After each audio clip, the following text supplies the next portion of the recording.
ابراہیم وعلی آل ابراہیم انک حمید مجید۔ ساتھی کو آگے بٹھو جو ساتھی پیچھے کے صفوں میں ہیں وہ اگلی صفوں میں تشریف لے آئے۔ سب میں نماز پڑھنے کا ثواب بہت زیادہ رہتا ہے، اگلی صفوں کو پہلے پڑھ کریں، ورنہ بعد میں آنے والے نمازیوں کو بڑی دقت رہتی ہے۔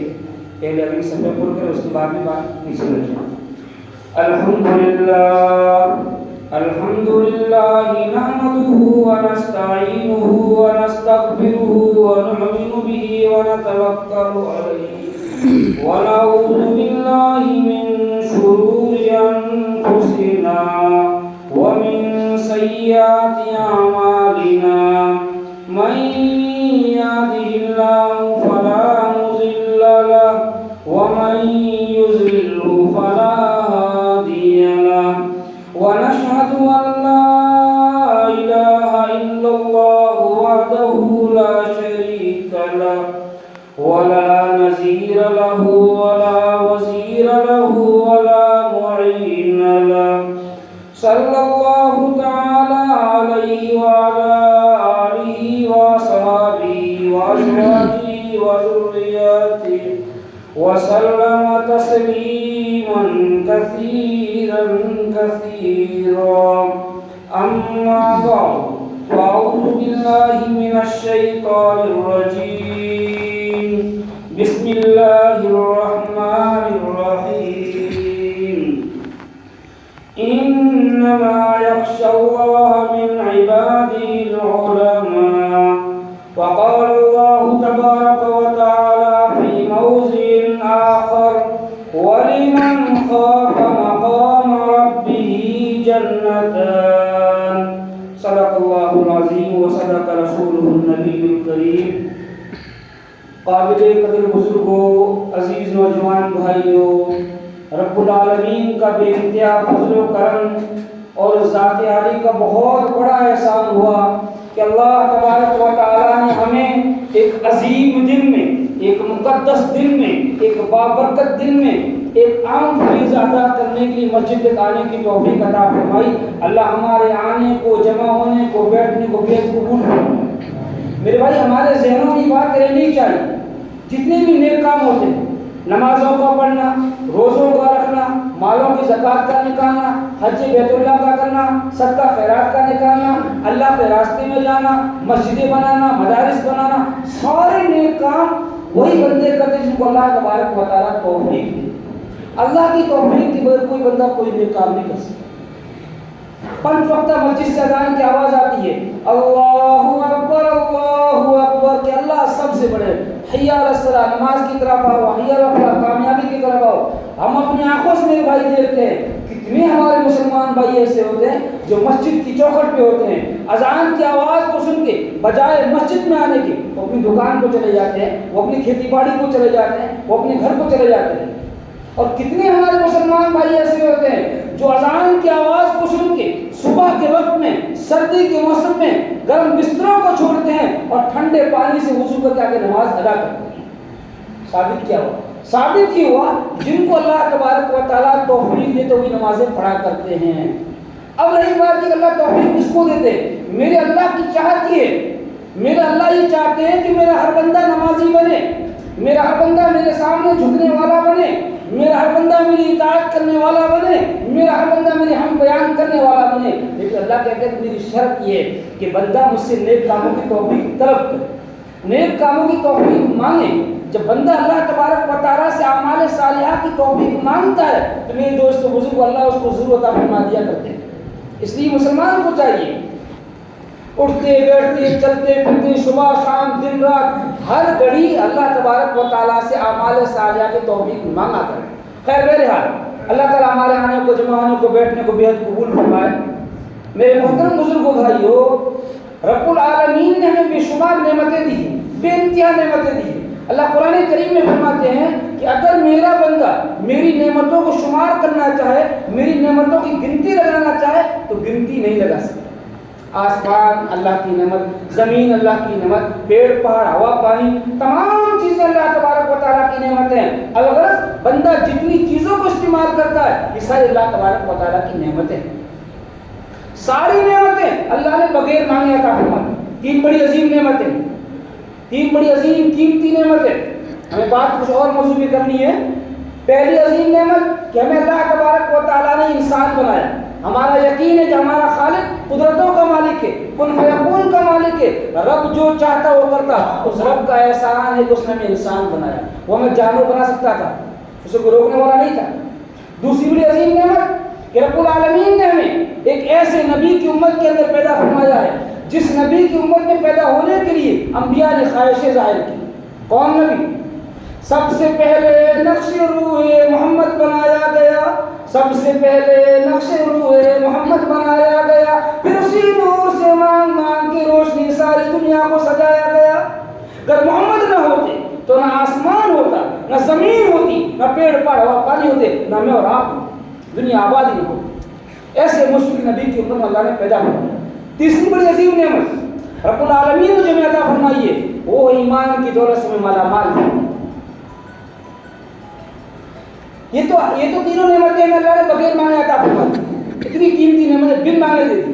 ایک اللہ تبارک و تعالیٰ کی ایسی نعمت ہے جو اللہ کہتے ہیں کہ میں بے طلبوں کو نہیں دیتا، بغیر مانگے نہیں دیتا، بغیر سوال کیے وہ نہیں دیتا.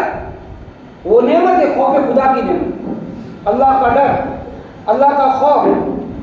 یہ اللہ تبارک و تعالیٰ کی ایسی عظیم نعمت ہے جو اللہ بغیر مانگے بندوں کو نہیں عطا فرماتا. ایک ہوتا ہے خوف اور ایک ہوتا ہے امید.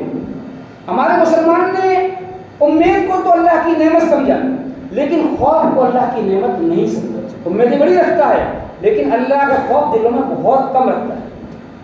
حالانکہ خوف اللہ تبارک و تعالیٰ کی بہت بڑی عظیم نعمت ہے. ہمارے آقا تاجدار مدینہ، آمنہ کے لاڈلے، عبداللہ کے دلارے، سرور کونین محمد عربی صلی اللہ علیہ وسلم نے خود اللہ تبارک و تعالیٰ سے خوف خدا کو مانگا. آپ صلی اللہ علیہ وسلم اکثر دعاؤں مانگا کرتے تھے، اللہم انی اسألک من خشیتک ما تحول بی بینی و بین معصیتک. اے اللہ میں تجھ سے تیرے اس خوف کو مانگتا ہوں جو میرے اور میرے گناہ کے درمیان میں حائل بن جائے، پردہ بن جائے. خوف ہے خوف خدا، یہ تمام گناہوں کی کنجی ہے. جو بندے کے دل میں اللہ کا ڈر آتا ہے، اللہ کا خوف اترتا ہے تو میرے بھائی بندہ گناہوں سے بچ جاتا ہے. تو بندہ چاہے رات کی تاریک کے اندھیرے کمرے میں ہو وہاں بھی گناہ نہیں کر پائے گا. اگر خوف نہیں ہوگا تو کھلے عام چوراستوں پہ گناہ کرتا رہے گا. بڑی عظیم نعمت، بڑی عظیم نعمت ہے میرے بھائی. ایک ہوتا ہے خوف اور ایک ہوتا ہے حزن. خوف کے معنی آتے ہیں ڈرنے کے اور حزن کے معنی آتے ہیں غم کے. مثال سے آپ یہ سمجھیں کہ ایک بچہ کھیل رہا ہے، بچے کے ہاتھ میں ایک گلاس ہے شیشے کا. کھیلتے کھیلتے بچے کے ہاتھ سے شیشے کا گلاس گرتا ہے اور نیچے گر کے ٹوٹ جاتا ہے. اب بچہ ڈرتا ہے کہ میری ماں مجھے مارے گی، میرا باپ مجھے سزا دے گا، میرا بھائی مجھے ڈانٹے گا، میری بہن مجھے گالیاں دے گی. ڈر رہا ہے، اس کے دل میں خوف آ گیا. اور حزن کے معنی غم کے آتے ہیں کہ ایک ماں کا بیٹا فوت ہو جائے، جوان بیٹا فوت ہو جائے، گھر میں ساری اشیاء مہیا ہے، بہترین مکان بنا ہوا ہے، شاندار پلو لگا ہوا ہے، اس پہ گدا بچھا ہوا ہے، کھانے کے لیے بہترین اشیاء مہیا ہے، لیکن ماں کھانا نہیں کھا رہی، ماں نیند سے نہیں سو پا رہی آرام سے. کیوں؟ اس پہ غم تاری ہے بیٹے کا، اس پہ غم تاری ہے مردے کا. یہ دو چیزیں ہوتی ہیں. خیر بہرحال امام غزالی رحمۃ اللہ علیہ نے فرمایا ہے کہ مسلمان کو چاہیے کہ جوانی کے عالم میں اس پہ خوف غالب رہنا چاہیے. جوانی کے عالم میں کیوں کہ جوانی میں بندہ کیا کرتا ہے، خوشی کے عالم میں، جوانی کے عالم میں گناہوں میں پہنچ جاتا ہے اور ایسے ایسے گناہ کر بیٹھتا ہے جو مسلمان کو نہیں کرنے چاہیے. خوف طاری رہے گا تو اس کے اعضاء کمزور ہو جائیں گے، گناہ کرنے والے تو خوف گناہ نہیں کر پائے گا. اور بڑھاپے کی حالت میں امام غزالی فرماتے ہیں کہ مسلمان کے اوپر جو ہے امید طاری ہونی چاہیے کہ اللہ تبارک و تعالیٰ سے بندہ نا امید نہ ہو، مایوس نہ ہو. اسی طرح یہ فرمایا کہ خوشی کے موقع پہ بندے پہ اللہ تبارک و تعالیٰ کا ڈر خوف غالب رہنا چاہیے. کیوں؟ خوشی کے عالم میں مسلمان تمام حدود قیود کو چھوڑ کے آگے بڑھ جاتا ہے. اور یہ فرمایا کہ غمی کے عالم میں بندے پہ امید غالب رہنی چاہیے تاکہ بندہ رحمت خداوندی سے مایوس نہ ہو. میرے بھائی خوف خدا اللہ تبارک و تعالیٰ کی بہت بڑی عظیم نعمت ہے. اس کو بیان کرنے کے لیے وقت چاہیے. جمعے کی خطبات میں مختصر بیان ہو پاتا ہے، بات تفصیل سے نہیں ہو پاتی ہے، پھر بھی انشاءاللہ میں کوشش کرتا ہوں آپ کو سمجھانے کی۔ آپ ذہن کو دماغ کو حاضر رکھتے ہوئے بات کو سنیں اور عمل کی نیت سے سنیں، انشاءاللہ بہت بڑا فائدہ ہوگا۔ اور اس دل میں ٹھان لیں، عہد کر لیں، عزم کر لیں، ارادہ کر لیں کہ انشاءاللہ آج کے بعد صبح سے لے کے شام تک اور شام سے لے کے صبح تک ہمارا جوانی کے عالم میں، بڑھاپے کے عالم میں، ہر وقت میں انشاءاللہ ہمارے دلوں میں اللہ تبارک و تعالیٰ کا ڈر رہے گا۔ خوف کی 3 قسمیں ہوتی ہیں، خوف کی 3 قسمیں ہیں۔ ایک عوام الناس کا خوف، عوام الناس اللہ تبارک و تعالیٰ سے ڈرتے ہیں، جیسے بچہ ڈر رہا ہے، بچے کے ہاتھ سے گلاس ٹوٹ گیا۔ عوام جو نماز نہیں پڑھتے، جو روزے نہیں رکھتے، جو مالوں کی زکوٰۃ نہیں نکالتے، جو حج فرض ہونے کے باوجود حج نہیں کرتے، وہ بھی اللہ تبارک و تعالیٰ سے ڈرتے ہیں کہ مرنے کے بعد مجھے قبر میں عذاب ہوگا، مجھے میدان محشر میں عذاب ہوگا، اور اللہ نے اگر مجھے بخشا نہیں تو مجھے جہنم میں پھینک دے گا۔ اس کو ڈر رہتا ہے، عام لوگوں کو ڈر رہتا ہے۔ دوسرا خوف ہے نیکوکاروں کا خوف، جو نماز نہیں پڑھتا ہے، جو روزے بھی رکھتا ہے، جو مال کی زکوٰۃ بھی نکالتا ہے، جو حج بیت اللہ بھی کرتا ہے، صدقہ خیرات بھی نکالتا ہے، پھر بھی اللہ تبارک و تعالیٰ سے ڈرتا ہے۔ کیوں؟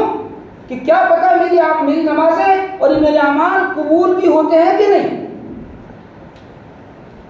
امام اعظم ابو حنیفہ رحمۃ اللہ علیہ 40 سال تک عشاء کے وضو سے فجر کی نماز پڑھ کے بیت اللہ شریف تشریف لے جاتے ہیں، مقام ابراہیم پہ 2 رکعت نماز میں پورا قرآن پڑھتے ہیں، اور سلام کے بعد میں منتظم سے نپٹ کے اللہ تبارک و تعالیٰ سے دعا مانگتے ہیں اور روتے ہیں اور یوں کہتے ہیں ما بدنا کا حق کا عبادتک، ما بدنا کا حق کا عبادتک، اے میرے اللہ جیسا تجھ سے تیری عبادات کا حق کا مجھ سے ادا نہیں ہو پایا۔ اور امام اعظم جو 40 سال تک عشاء کے وضو سے فجر کی نماز پڑھ کے جا رہے ہیں، پھر آگے کہتے ہیں معرفنا کا حق کا معرفتک، اے میرے اللہ جس طریقے سے تجھے پہچاننے کا حق تھا میں اس طرح تجھے نہیں پہچان پایا۔ کتنا بڑا ڈر تھا میرے بہن کے دلوں میں، کیسا خوف۔ رابعہ بصریہ رحمۃ اللہ علیہ اللہ تبارک و تعالیٰ سے کیسی ڈرا کرتی تھی پتہ ہے آپ کو؟ ایک مرتبہ ان کی خادمہ نے پیالے میں گوشت دیا، گوشت کو دیکھ کے وہ رونے لگی، بے چین ہو گئی، بے قرار ہو گئی۔ خادمہ نے پوچھا رابعہ آپ کا کیا وجہ پیش آئی؟ رابعہ کہتی ہے مجھ سے یہ مرغا اچھا تھا کہ پہلے اسے ذبح کیا گیا، پھر اس کو کاٹا گیا، پھر اس کو پکایا گیا، اگر میرے اللہ نے مجھے معاف نہیں کیا تو میں نے سنا ہے کہ مجھے زندگی کو جہنم میں جلائیں گے۔ کتنا ڈر تھا میرے بھائی رابعہ کے دل میں۔ وہ حسن بصری پوری رات نمازوں میں گزار دیا کرتے تھے، یوں لکھا ہے کتابوں میں کہ حسن بصری اللہ کی یاد میں ایسے رویا کرتے میرے بھائی کہ ایک مرتبہ ان کے پنالے سے آنسو بہہ کے نیچے آ جایا کرتے تھے۔ وہ چھت پہ اللہ کی عبادات کیا کرتے تھے رات کی تاریکی میں، آنسو پنالے سے بہہ کے نیچے آ جاتے تھے۔ اور رابعہ اپنے آنسو کے پانی کو یوں چھڑکتی تھی زمین کے اوپر، آنسو والے پانی سے زمین سے گھاس اٹھ جایا کرتا تھا، گھاس کو چرندے پرندے کھایا کرتے۔ کبھی ہم نے سوچا کہ ہمارا کوئی آنسو اللہ کی یاد میں گرا ہو، کبھی ہمارا کوئی آنسو اللہ کے ڈر میں گرا ہو، کبھی ہمارے دل میں اللہ کا خوف آیا ہو؟ میرے نوجوانوں، آج ہم نے ہمارے خالق کو بلا دیا، آج ہم نے خالق کو اور خالق کے پیارے آقا، پیارے نبی ہمارے آقا محمد عربی صلی اللہ علیہ وسلم کی سنتوں کو اوپر سے کچھ ڈال دیا۔ اللہ ناراض ہوتے ہیں، ارے وہ اللہ جو ہمیں کبھی کہیں نہیں بولا، ماں کے پیٹ میں اللہ نے پالا کھلایا، دنیا میں آنے سے پہلے تمام اشیاء کا انتظام کیا۔ اللہ قرآن کریم میں فرماتے ہیں کہ میں نے انسانوں کو صرف اس لیے پیدا کیا ہے کہ انسان میری عبادت کرے، میرے احکام کی تعمیل کرے، میرے کہنے پہ چلے، میری مرضی والی زندگی بسر کرے۔ زندگی عمل برائے بندگی، بے بندگی شرمندگی۔ یہ زندگی اللہ تبارک و تعالیٰ نے ہمیں بندگی کے واسطے دی۔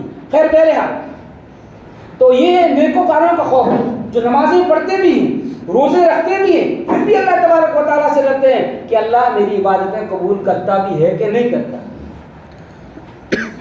تیسرا خوف عارفین کا خوف، کاملین کا خوف، جو اللہ کو جانتے ہیں، جو اللہ کو پہچانتے ہیں، اس کے باوجود بھی اللہ تبارک و تعالیٰ سے ڈرتے ہیں کہ کیا پتہ موت سے پہلے میرا ایمان سلب کر دیا جائے، کیا پتہ موت تک میں ایمان پہ باقی رہوں گا یا نہ رہوں گا، اور امام شافعی رحمۃ اللہ علیہ کی بیٹی فاطمہ 15 سال کی بچی ہے، 15 سال کی بچی میرے بھائی پوری رات نماز پڑھتی ہے، پوری رات قرآن پڑھتی ہے، اللہ تبارک و تعالیٰ کے سامنے روتی ہے۔ ایک مرتبہ ان کے ابا نے بلایا امام شافعی نے اور کہا کہ بیٹا تو تھوڑی دیر آرام کر لیا کر، تو تھوڑی دیر جو سو جایا کر، جو ہے تو پوری رات روتی ہے، تیری آنکھیں سوج گئی ہے، تو بہت کمزور ہو گئی ہے، اللہ کے واسطے تھوڑا آرام بھی کر لیا کر۔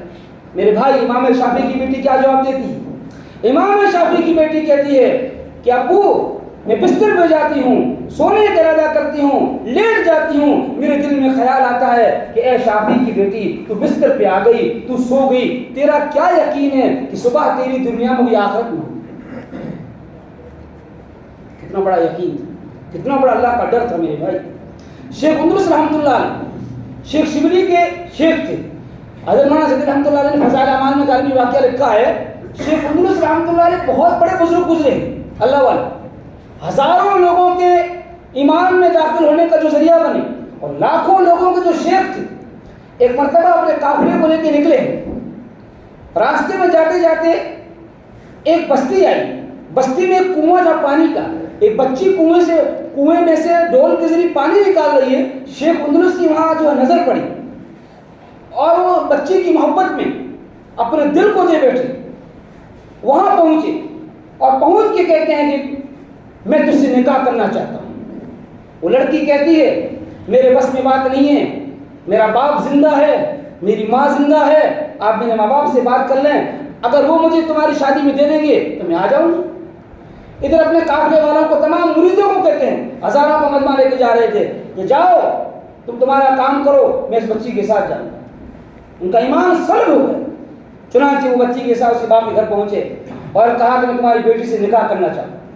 باپ نے کہا ہماری دو شرطیں ہیں، پہلی شرط میری یہ ہے کہ میرے پاس میں خنزیر کا جو ریوڑ ہے وہ آپ کو چلانا پڑے گا 4 مہینے کے لیے، 2 مہینے کے لیے۔ انہوں نے کہا مجھے قبول ہے۔ کہا کہ جاؤ پہلے شرط کو قبول پوری کرو، اس کے بعد دوسری شرط میں بیان کروں گا۔ چنانچہ شیخ اندلس رحمۃ اللہ علیہ ریوڑ کو لے کے نکلے، چلانے چلے گئے، تمام مریدین آنسو بہا کے اللہ کے سامنے روتے ہوئے چلے، مایوس ہو کے نکل گئے کہ شیخ کا ایمان سلب ہو گیا، شیخ تو جو پٹی سے نیچے اتر گئے۔ چنانچہ شیخ خنزیر کے ریوڑ کو چلانے لگتے ہیں، ادھر ان کے مریدین اللہ سے دعائیں مانگ رہے ہیں۔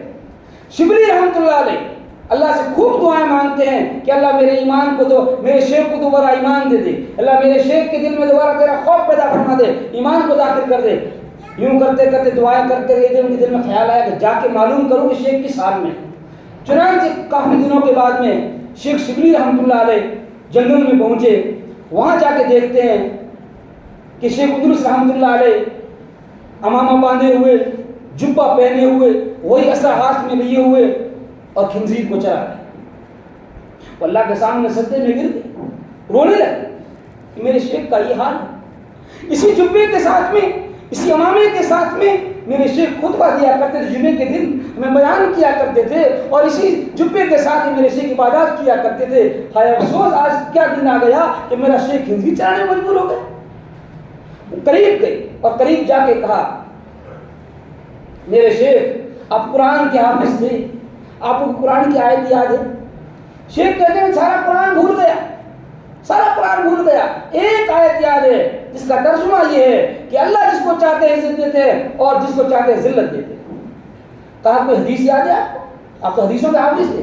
ہاں ایک حدیث یاد ہے، من بدل دینہ، جو دین کو بدل اسے قتل کر دیا جائے۔ شیخ اندلس سجدے میں گر کے اللہ کے سامنے روئے، دعائیں مانگی، اللہ نے دعائیں قبول کی۔ شیخ اندلس رحمۃ اللہ علیہ شیخ شبلی کی دعاؤں کی بدولت دوبارہ ایمان میں داخل ہو گئے۔ پھر اللہ تبارک و تعالیٰ نے ان کو ہدایت کا ذریعہ بنایا، کروڑوں لوگ ان کے ہاتھ پہ ایمان لائے اور جو ایمان میں داخل ہوئے اور انہوں نے اپنے دل کی اصلاح کی۔ کہنے کا منشا یہ ہے کبھی آدمی میں تکبر گھمنڈ نہ آئے کہ میں نماز پڑھتا ہوں، میں تہجد پڑھتا ہوں، میں چاشت اوابین اشراق کا اہتمام کرتا ہوں، میں تو بخشایا ہوں۔ کیا پتا موت سے پہلے ہمارا ایمان سلب ہو جائے، کیا پتا اعمال کی جو ہے نعمت چھین لی جائے، کچھ پتا نہیں میرے بھائی۔ ابوبکر صدیق رضی اللہ تعالیٰ عنہ، ان کے دل میں اللہ کا کیسا خوف تھا، کیسا ڈر تھا میرے بھائی۔ ابوبکر کہتے ہیں کاش میں کسی مومن کے بدن کا بال ہوتا، کاش میں تنکا ہوتا، کاش کہ مجھے میری ماں نے جنا ہی نہ ہوتا. اتنا درد. عمر کون عمر جس کے بارے میں اللہ کے نبی یوں فرماتے ہیں کہ اگر میرے بعد میں کوئی نبی ہوتا تو عمر ہوتا. عمر اپنے ایک ساتھی سے پوچھتے ہیں کہ رسول امین صلی اللہ علیہ وسلم نے منافقین لوگوں کے نام بتائے ہیں، مجھے بتا دو کہ میرا نام تو نہیں ہے. کتنا ڈر تھا ان کے دلوں میں بھائی، کتنا خوف تھا. حضرت مدنی رحمۃ اللہ علیہ اللہ کی یاد میں میرے بھائی ایسے رویا کرتے تھے کہ تہجد میں لوگ اس طرح لوگوں نے محسوس کیا کہ جیسے چھوٹا بچہ باپ سے یا ماں سے پٹ رہا ہو، پٹائی کھاتے وہ منت سماجت کرتا ہے، اس طریقے سے حضرت مدنی تہجد میں اللہ کے سامنے رویا کرتے تھے. اور یوں لکھا کتاب میرے بھائی ہمارے علماء، ہمارے اکابرین اللہ کی یاد میں رات کے آخری پہر میں ایسے رویا کرتے تھے کہ دیکھنے والا یوں محسوس کرتا تھا کہ ان لوگوں نے رات کو گناہوں میں گزاری ہے. حالانکہ ہمارے علماء پوری رات قرآن پڑھتے نوافل پڑھتے تہجد اللہ کے سامنے مانگا کرتے تھے اور رویا کرتے تھے. اتنے رویا کرتے تھے کہ سننے والا یوں محسوس کرتا تھا کہ شاید یہ جو رات گناہوں میں گزار کر آئے. میرے بھائی اللہ تبارک و تعالیٰ کا ڈر دلوں میں رکھیں، اللہ کا خوف دلوں میں رکھیں. عبداللہ بن مبارک رحمۃ اللہ علیہ بہت بڑے محدث گزرے. ان کے سبق میں 40,000 مکبر ہوا کرتے تھے. اندازہ لگائیں کہ ان کے پاس میں بخاری پڑھنے والے، حدیث پڑھنے والے کتنے طلبہ ہوں گے. 40,000 تو مکبر ہوا کرتے تھے. ہم دیکھتے نا بڑے اجتماعات کے موقع پہ پیچھے مکبر ہوتا، آواز پہنچا نماز کے اندر، وہ سبق کو آگے سے آگے پہنچانے کے لیے 40,000 مکبر طلبہ ہوا کرتے تھے. جب ان کا آخری وقت آتا ہے وہ اپنے شاگردوں سے کہتے ہیں کہ مجھے نیچے لٹا دو چارپائی سے. 2-3 مرتبہ کہا تو شاگردوں نے پھر حکم کو مانا، الامر فوق العدد، نیچے لٹایا. عبداللہ بن مبارک رحمۃ اللہ علیہ نے اپنی داڑھی مبارک کو پکڑا، اپنے رخسار کو زمین پہ گھسیٹا اور گھسیٹ کے کہتے ہیں میرے اللہ اس سفیدی پہ ترس کر. یوں نہیں کہتے ہیں کہ میں نے جو حدیث پڑھائی ہے، میں نے اتصال جو بخاری کا درس دیا ہے، اللہ اس کو توفیق مجھے معاف کر دے. کہتے ہیں کہ میرے اللہ میری سفیدی پہ ترس کر. ڈر اللہ تبارک و تعالیٰ کیسا ہمارے اکابرین کے دلوں میں ہے. آج مسلمان ٹیپ ریکارڈ ہاتھ میں ہے، مستی سے مسلم چور ہے. ٹیپ ریکارڈ ہاتھ میں ہے، مستی سے مسلم چور ہے. ہائے افسوس تو نے یہ نہ سوچا کہ خدا سے کتنا دور ہے. آج مسلمان گانوں میں مگن ہے. ارے میرے بھائی ایک واقعہ ایک شہر کا بتاؤں میں آپ کو. رمضان مبارک کا مقدس مہینہ، ایک شہر یو پی میں دیوبند، 3 نوجوان بچے بائک پہ سوار ہو کے جاتے ہیں، شراب پی کے گانے سنتے ہوئے، تینوں کے کانوں میں ایئر فون لگا ہوا ہے. آگے جاتے ہیں، راستے میں ایکسیڈنٹ ہوتا ہے، تینوں انتقال ہو جاتا ہے، تینوں کی موت ہو جاتی ہے. رمضان کا دن بے روزے کی حالت میں شراب پی کے گانا سنتے ہوئے مسلمان دنیا سے جا رہا ہے. کیا منہ دکھائے گا اللہ کو؟ جوانوں جوانی کی قدر کر لیں، جوانی کی قدر کر لیں، اللہ کو یاد کر لیں. آج میرے بھائی ہم لوگوں نے اللہ کو بلا دیا، اللہ کے خوف کو دل سے نکال دیا تو کیا ہوا؟ ظالم طاقتیں ہم پہ طاری ہو گئی، ظالم بادشاہ مسلط ہو گئے. جب مسلمان نے اللہ سے ڈرنا چھوڑ دیا تو اللہ نے اور چیزوں سے مسلمانوں کو ڈرانا شروع کر دیا. جس بندے کے دل میں اللہ کا ڈر ہوتا ہے، اللہ کا خوف ہوتا ہے، وہ بندہ کسی چیز سے ڈرا نہیں کرتا ہے.